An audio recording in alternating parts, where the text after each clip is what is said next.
Bang Barus, ini kegiatan Pak Jokowi, kunjungan agenda nasional, kunjungan pertama ke Lampung sebegitu meriahnya.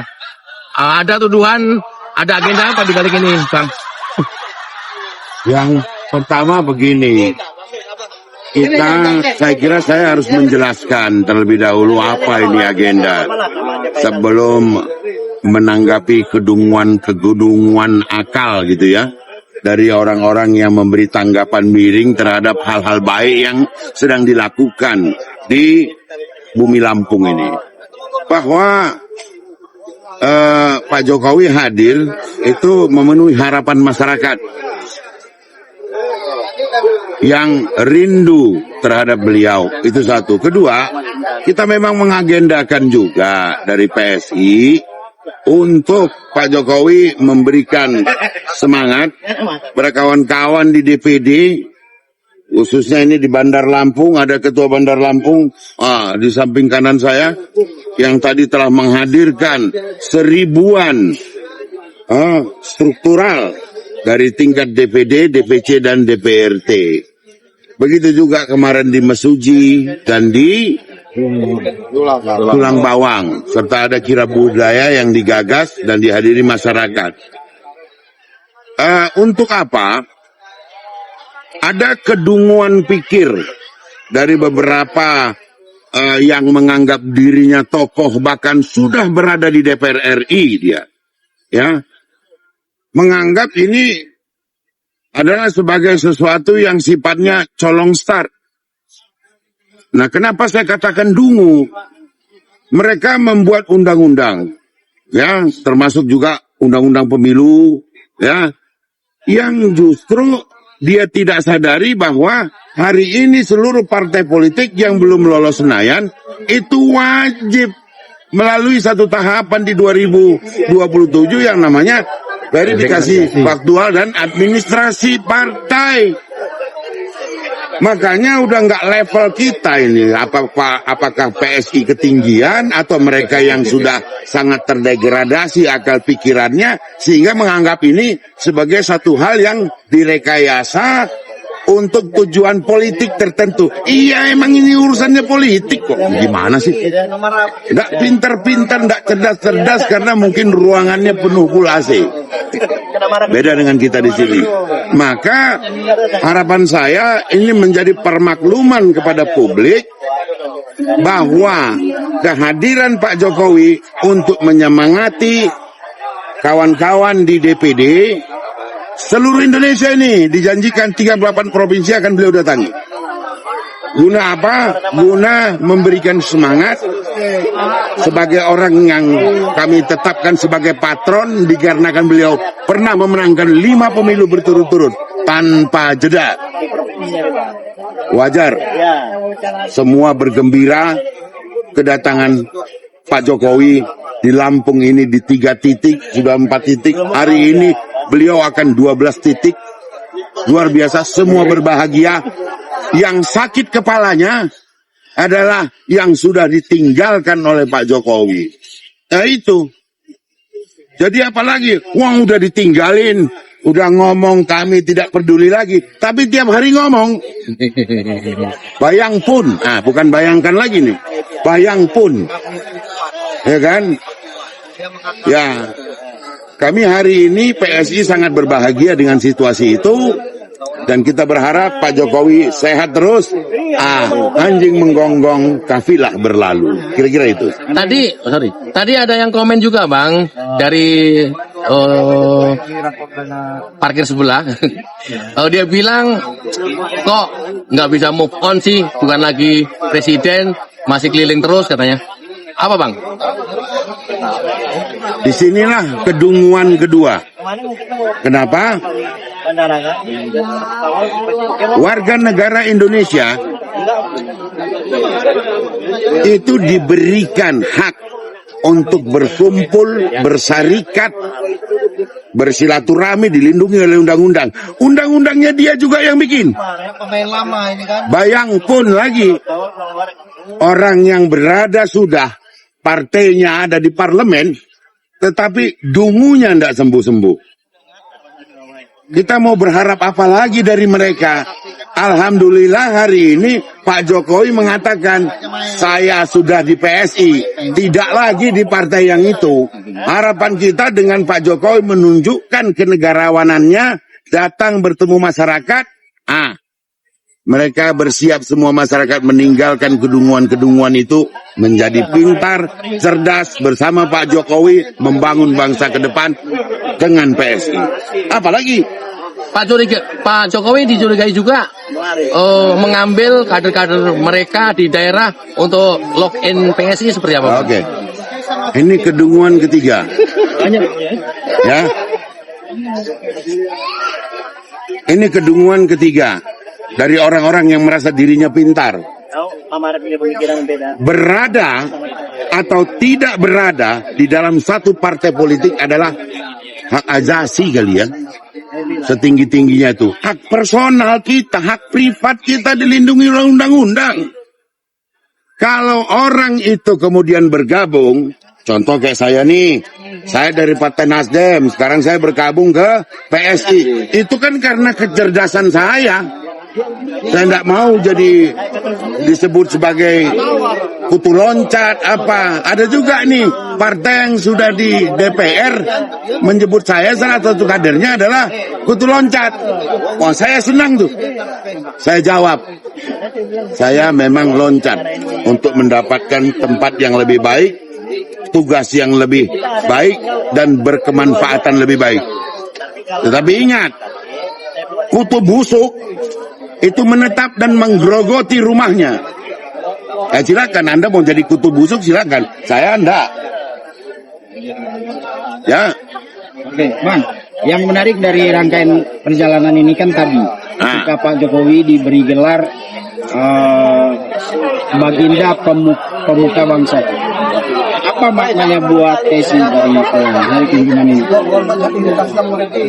Dalam pidato Pak Jokowi tadi, beliau menyebut, ini tolong di quote baik-baik betul, termasuk sama ketua saya ini, menyebut, saya cinta kepada Lampung, masyarakat Lampung. Masyarakat Lampung diwakili oleh para raja tadi memberikan anugerah kehormatan menjadi Baginda Pemuka Bangsa. Inilah yang namanya cinta bertaut. Ya, Pak Jokowi dengan kecintaannya, dengan ketulusan keikhlasannya menyelesaikan tugasnya dan memberikan banyak hal yang menjadi pengingat bagi masyarakat Lampung. Beliau kembali pada masa kini, kemudian diberikan kecintaan yang luar biasa dari balasan cinta dari tokoh-tokoh besar Lampung. Bukan kayak di sana, ya kan?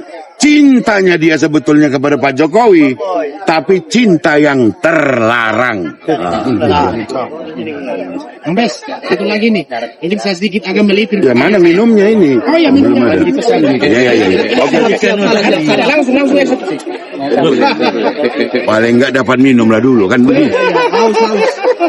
Pertanyaan saya ini agak nyeleneh, dan tapi masih ada kaitan. Saya menyimak kemarin di Bandung, mereka teman-teman yang sebelah itu mereka sempat deklarasi di kegiatan kebangsaan itu, Forum Purnawirawan, dan mereka sempat membacakan terkait agar sistem pemilu di Indonesia ini kembali lagi ke amanat Undang-Undang Dasar 45. Artinya tidak ada limit untuk menjabat sebagai presiden. Nah, kalau kita kaitkan dengan situasi yang sekarang, apabila tuntutan mereka itu dikabulkan ke MK, apakah mungkin jika pada waktu-waktu tertentu Pak Jokowi bisa kembali lagi dengan melihat situasi sekarang? Begini, banyak sekali kelompok-kelompok, bahkan orang per orang di Republik ini merujuk tadi bahwa masyarakat warga bangsa ini diberikan kebebasan dan dilindungi oleh undang-undang untuk bersarikat, berkumpul, bahkan menyatakan pendapat.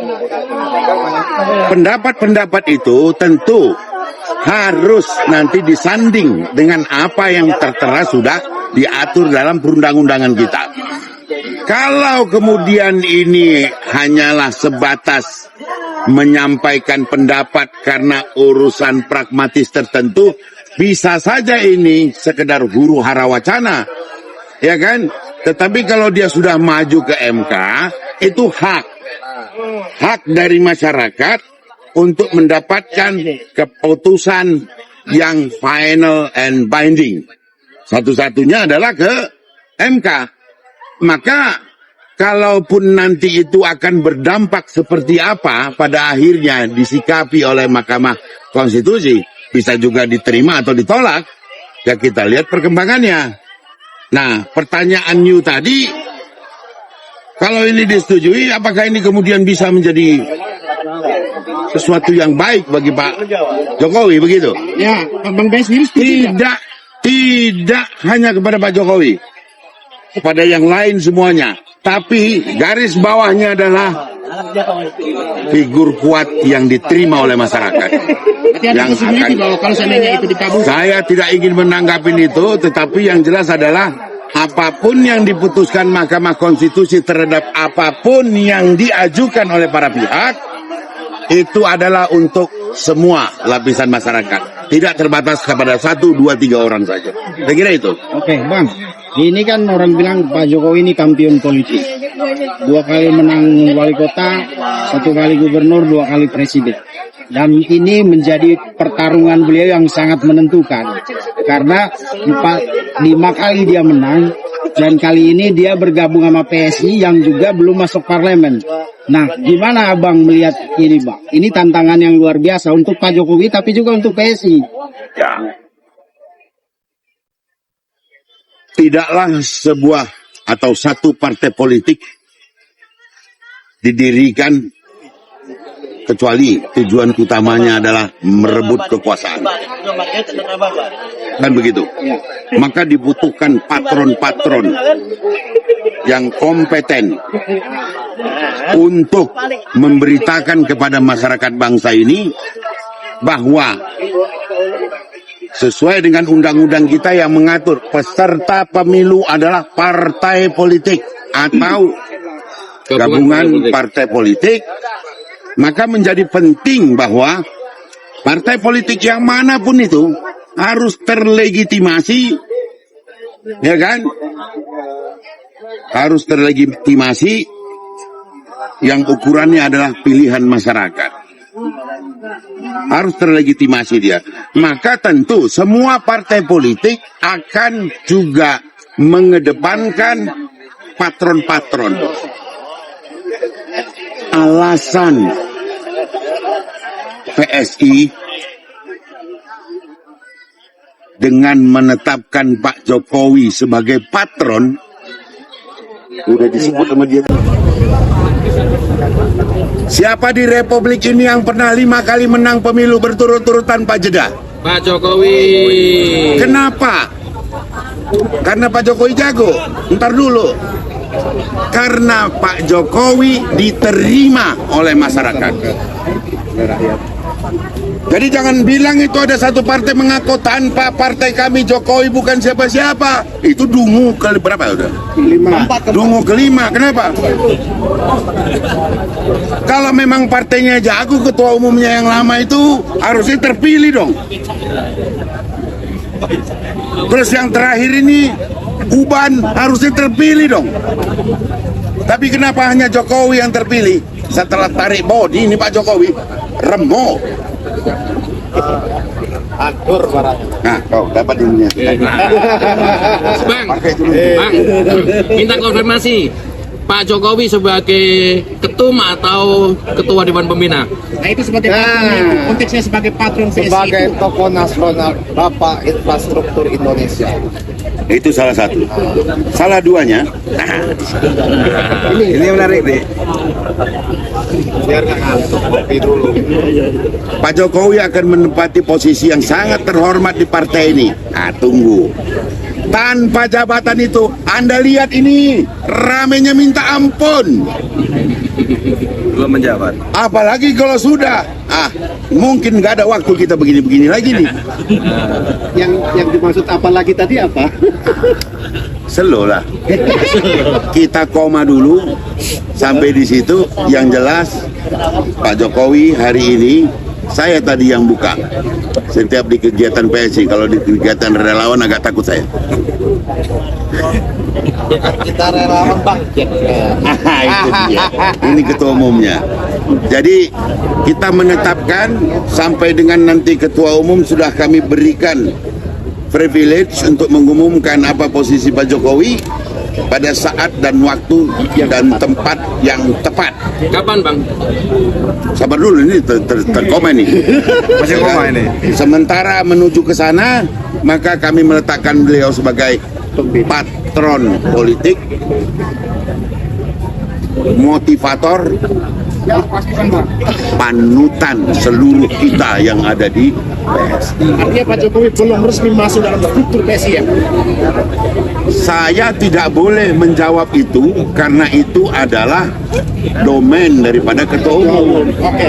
Kasihlah ruang semua awak gimana pekerja ketua umum. Kan penasaran nih. Kasihlah sedikit ruang toh. Karena kemarin Pak Jokowi sudah kasih kode keras nih, topi, lambang, logo PSI, baju PSI gitu. Jadi orang melihat bahwa Saya 3 bulan ke belakang sering sakit perut. Aduh, nggak tahan saya menjawab pertanyaan-pertanyaan yang seperti disampaikan Irjen Mosato ini. Tapi begitu Pak Jokowi pakai topi dengan emblem PSI dan juga baju PSI warna putih lengan panjang senyum sumringah, langsung sakit perut saya sampai hari ini udah nggak ada lagi. Itu lebih daripada satu pernyataan dari partai ini terhadap keberadaan Pak Jokowi bersama kami. berarti itu bisa saja menjadi pukulan keras terhadap partai yang sebelumnya Pak Jokowi bersama. Bos, Pak Jokowi 10 tahun bos jadi presiden bos. Kalau Anda 10 tahun jadi presiden diusung oleh partai PSI, kira-kira banyak nggak yang Anda masukkan ke PSI? Kira-kira banyak nggak orang yang tahu bahkan dari atas sampai ke bawah bahwa you di partai itu? Kira-kira besok kalau dia pindah ke partai PSI dari partai itu apa jadinya? Berbondong-bondong yang ikut pindah. Itu modal besar kita. Boleh saja di sebelah sana menghibur diri, kami semakin solid. Apa solid? Alah, Ada kata, kalau solid nggak ribut kali muncungnya. ada pernyataan dari mereka bilang Pak Jokowi pengkhianat, sementara kan secara resmi Pak Jokowi mengundurkan diri sebelum dipecat. Ini konteks pengkhianat ini mendeklarasikan Kalau orang lagi kecewa, lagi sakit hati, lagi aduh hancur saya ini, ya terserahlah dia mau ngomong apa. Ya kan? Terserah dia mau ngomong apa. hilang jasanya hilang juga. Hah? Hilang jasanya. Terserah dia mau ngomong apa. Karena tidak ada lagi yang bisa dia buat, dia lakukan untuk soliditas bahkan di internalnya kecuali ngomong. Ini Habis. di Mesuji kemarin Pak Jokowi memuji-muji PSI Lampung yang sudah mengerjakan struktur dari pusat, dari provinsi sampai desa itu udah 80%. Nah, apa terobosan politik abang dari Lampung aja ini dan melihat Lampung aja dulu? Peningkatan 800%. Kenapa? Karena tahun yang kemarin nggak ada pengurusnya itu. Tiba-tiba ente lihat kayak kemarin itu sudah meledaknya seakan-akan dia 20 tahun eksis kan. Nah itu peningkatan 800%.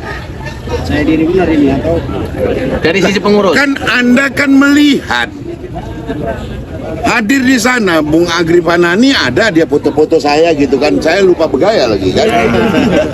Dia lihat ini, entah dia kagum, entah dia heran, entah dia bagaimana gitu kan. Tapi beliau foto saya di tengah kerumunan ratusan seperti itu, hampir 1000-an. Yang dulu kita mau nemuin 3 orang aja susah. Peningkatannya berapa ribu persen dong itu? Hari ini HD 1245 Di gedung tadi. Bandar Lampung. Ya, Kota Bandar Lampung. Bandar Lampung dulu pun tak adanya ini. Sedikit-sedikit aja, 3-4 orang. Tiba-tiba sekarang kayak seperti itu. Lantas bagaimana kita nggak bilang ini kandang gajah, Bos? Lihat, dengar, perhatikan. Lampung memang gajah. Dan begitu. Satu pertanyaan nih, Bang. Nah, Target untuk 29 berapa persen untuk masuk Senayan? Pak Jokowi tadi menyampaikan pidatonya. Ini samping beliau nih. Beliau ini jaraknya setengah meter doang dari Pak Jokowi. Jadi bukan lagi legislatif ya gitu. Eksekutif juga tegas. Melengkapinya bahwa kalau cuman, jadi yang disampaikan di fotokopiannya begini, kalau jangan cuman mikir lolos Senayan, itu target kecil sudah saat ini. Gitu loh. Artinya kok itu yakin memang pegang data secara internal survei? Lah kan tadi barusan saya ngomong, Bang, dulu nemuin pengurus saja 6 orang cuman, hari ini ribuan yang mau jadi pengurus. Kalau bicara angka berapa persen? berapa persen tadi? Oh, Jawab. kita berbahaya. Belum menjawab pertanyaan saya, Ini Bang. kan target legislatif dan eksekutif. Iya. Kalau kita kembali ke komentar-komentar yang dikatakan sekarang teman-teman mitra kritis yang sebelumnya oposisi, mereka bilang kan Pak Jokowi menyampaikan pernyataan dan itu nyata bahwa Pak Jokowi mendukung pemerintahan Prabowo Gibran 2 periode. Nah, target eksekutif ini apakah di 2009 atau 2024? Satu lagi, ketika mereka berbicara atas nama mitra kritis, sekarang seolah-olah mereka mendukung pemerintahan Prabowo dan tidak mengambil wakil presiden. Mas Gibran akan menggunakan. Nah, itu masuk kedunguan ke berapa sekarang? Jangan sampai 7 angka emas Pak Jokowi. Nah, kenapa? Begini, sangat berbeda posisi politik PSI hari ini dan dengan Pak Jokowi, ya. Kami dengan Pak Jokowi dibandingkan dengan mereka. Kenapa? Kami dari awal selain bangun paginya cepat, PSI ya dan Pak Jokowi bangun pagi cepat, sholatnya cepat, doanya sama. Ya kan? Apa doanya? Jadikanlah pasangan ini pemenang. Coba Yo yang jawab. Kira-kira dia doanya apa? Pisah, berantakan, berantem. Pada waktu mau kampanye dulu, kami doanya itu PSI. Jadikanlah Prabowo Gibran pemenang. Lah kalau yang sana apa Mak jawab? Apa ininya doanya? Jangan jadi dia ya Allah kan gitu. Atau jangan jadilah dia ya Tuhan. Jangan jadikan orang ini. Karena itu sangat berbeda. Kami tulus mendukung Pak Prabowo Gibran. Karena dari awal, kalau mereka kan ada yang baru-baru juga, tapi ada juga yang memang sampai sekarang beragak nggak dukung, tapi dukung, tapi enggak, tapi dukung, nggak jelas. Ada yang berkomentar bahwa Safari hari ini sebagai salah satu manuver untuk 2029 ya. Artinya melihat hubungan Pak Prabowo dan Pak Jokowi ini kan retak. Nggak ada ya. Mas Gibran sebenarnya yang menjadi terkecil dalam situasi seperti ini. Pak Jokowi justru memerintahkan kita di PSI. Ini saya sisakan 5 pertanyaan, habis itu cukup. Pak Jokowi justru menyampaikan kepada kami dukung pasangan ini Prabowo Gibran, bahkan sampai 2 periode. Tapi ada penjelasannya, jangan dipotong di situ. Kenapa 2 periode?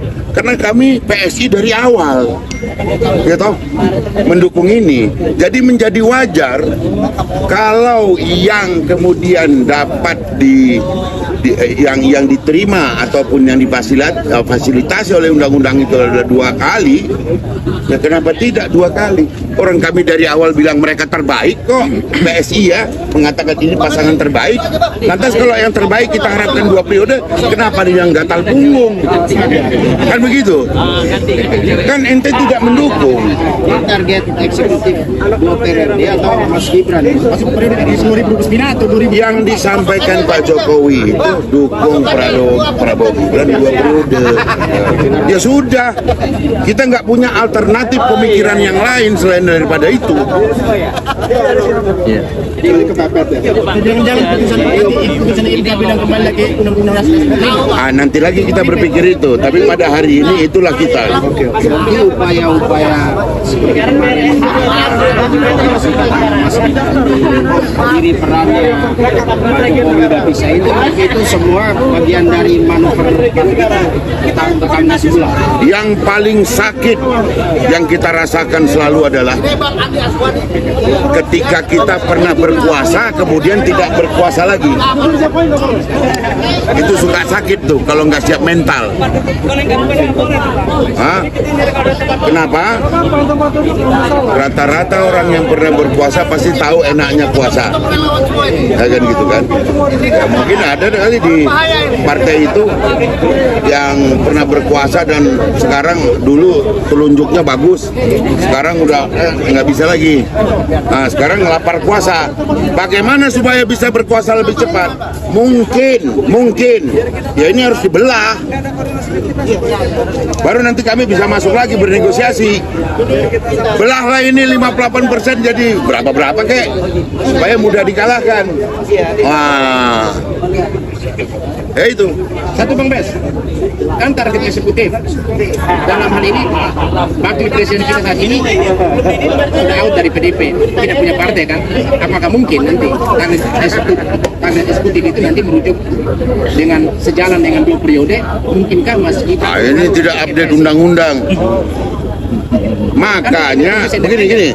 Makanya tadi saya di awal sudah mengatakan kita sedang berkonsentrasi nih, Ketua Randi sama sekretarisnya ini sedang berkonsentrasi untuk meloloskan verifikasi administrasi dan faktual di KPU nanti tahun 2027. Dan ingat, apa benangnya?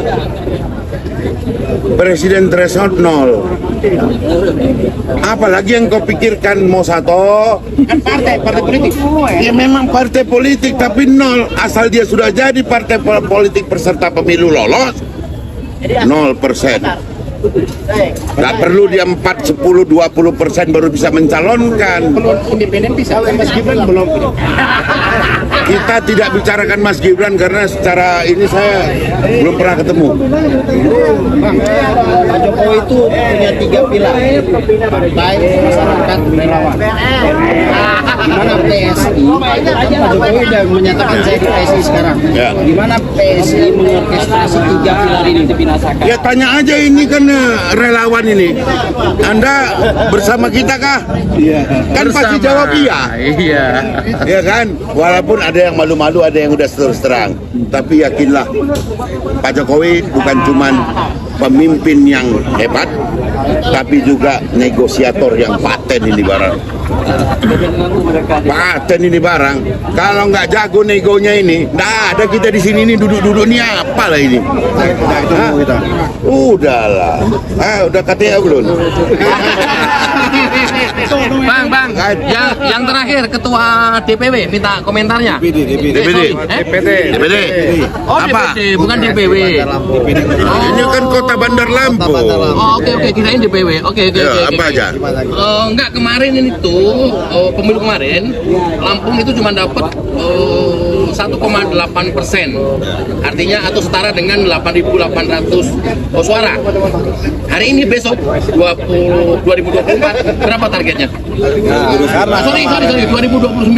2009 karena kemarin itu yang seperti beliau ngomong banyak hantu-hantu isinya, dan makanya kita ratakan seluruh kota Bandar Lampung, kita bikin basis-basis kandang gajah dengan kegiatan kita secara kekeluargaan, karena partai kita partai super terbuka. Nah yang tadi abang tanyakan, Pak Jokowi ada 3 pilar, di sini ada basis partai relawan masyarakat. Nah, itulah jadinya kita partai Super TBK, terbuka untuk semua kalangan yang cinta dan loyalis kepada Pak Jokowi dan PSI.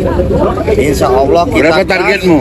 Nah, target kita Berapa dapil di sini? DPRD kota. dapil kita ini ada 6. Semoga ya kita gas lah, 2 lah kalau bisa. Ma, 12 kursi. Iya. Pimpinan DPRD. Nah, pas kita. Hah? Jadi komandan kita di sini. Ya kan? Nah, Oke Bang, kalau bicara target ya gampang gitu ya. Ya. Dalam kutip ya.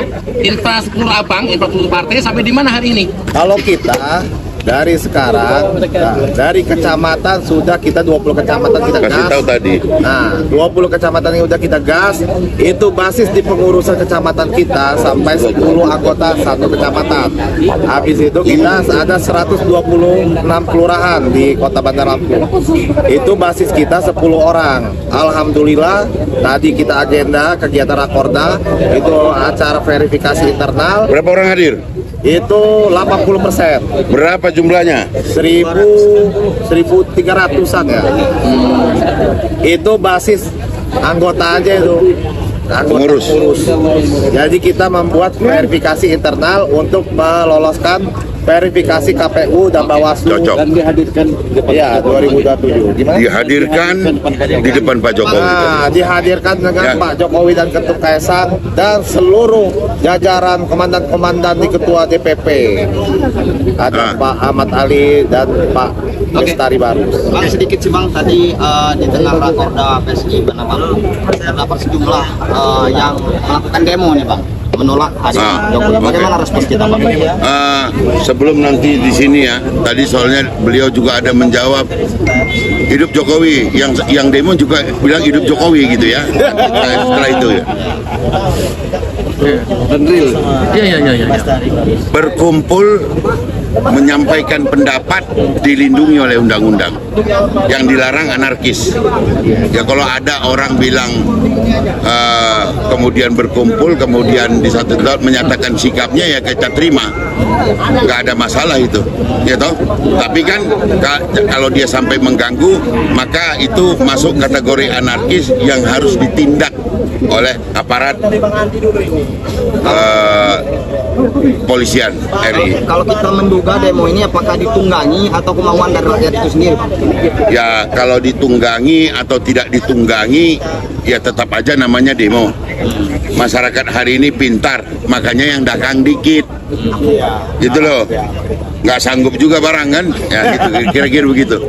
Dengan jadi jumlah pendemo itu dengan kita yang duduk di sini aja kita sekitar 10 kali lipatnya. Jadi kalau datang orang sekelompok lebih kecil untuk menyampaikan pendapat, terimalah baik-baik, ya kan? Saya kira itu. Dari dulu kita kan harapan pribadi Abang, Pak Jokowi masuk nggak di struktur PSI? Saya udah sampaikan tadi, Pak Jokowi itu sudah tinggal diumumkan saja. Dan pengumuman itu adalah nanti menjadi privilege-nya Ketua Umum kami, Mas Kaisang. Menunggu, ya. Bang, dari dulu kan kalau kita melihat keseluruhan di ranah politik itu partai-partai besar. Ini PSI ini kan bukan, bahkan masuk parlemen aja belum, tapi dihajar. Abang sendiri gimana? Ya, jangan tanya ke saya aja bingung.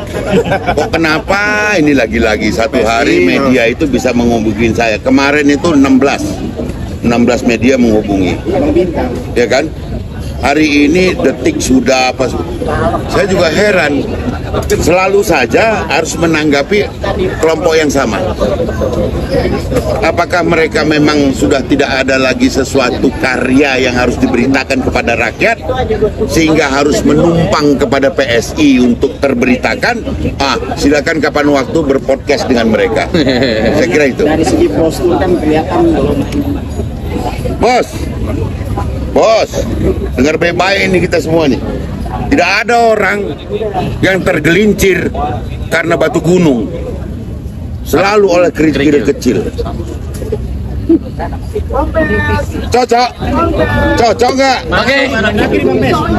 Udah KTA belum? Bang, ya, Bang. Terakhir ini, Ya. desas-desus bahwa ada yang bakal masuk PSI dari partai sebelah ini. Itu kok desas-desus. Emang iya. Lah tadi dilantik itu, dijaketkan, ada 5 orang, 1 dari PDI, Satu doang masalah. ntar dulu lah, 1 dari PDIP, 1 dari Nasdem, 2 dari P3, 1 ASN, Sekda, mantan Sekda, 1-nya lagi Demokrat. Ya apalagi itu hadir semua, dipoto begitu. Artinya satu itu 1.000. Kenapa? Satu itu dihitung 1.000 gitu. Kalau dia besok jadi caleg dapat 4.000 berarti dia 4.000.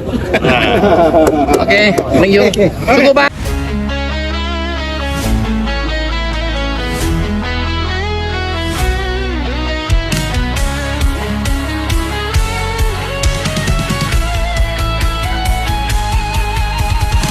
Dari utara sampai ke timur, suara jujur kini bergema. Bukan cuma cari viewers, tapi kebenaran yang utama. Melawan hoax dengan fakta, cerdaskan bangsa kan menjadi nyata. Satu nusa, satu bangsa, bersatu lawan penjajah logika. Kami adalah YouTuber Nusantara, bersatu untuk lawan hoax bersama. Tak gentar terus berkabar untuk bangsa demi masa depan Indonesia. Kibarkan semangat, ayo maju, tapaki jalanmu dengan ilmu. Nyatakan ke semua media, kebenaran selalu juaranya. Runtuhkan narasi penuh benci, hujat fitnah bertebaran, hancurkan negeri. Bersatu kita semakin teguh, YouTuber Nusantara maju. Bukan sensasi, bukan tipu daya, kami berdiri dengan berita nyata. Rakyat butuh cahaya, dan kamilah yang utama. Kami adalah YouTuber Nusantara, bersatu untuk lawan hoax bersama. Tak gentar terus berkabar untuk bangsa demi masa depan Indonesia. Bersama rakyat kita kuat, saring dulu sebelum sebar. Cinta damai benci hoax, kami YouTuber cinta Indonesia.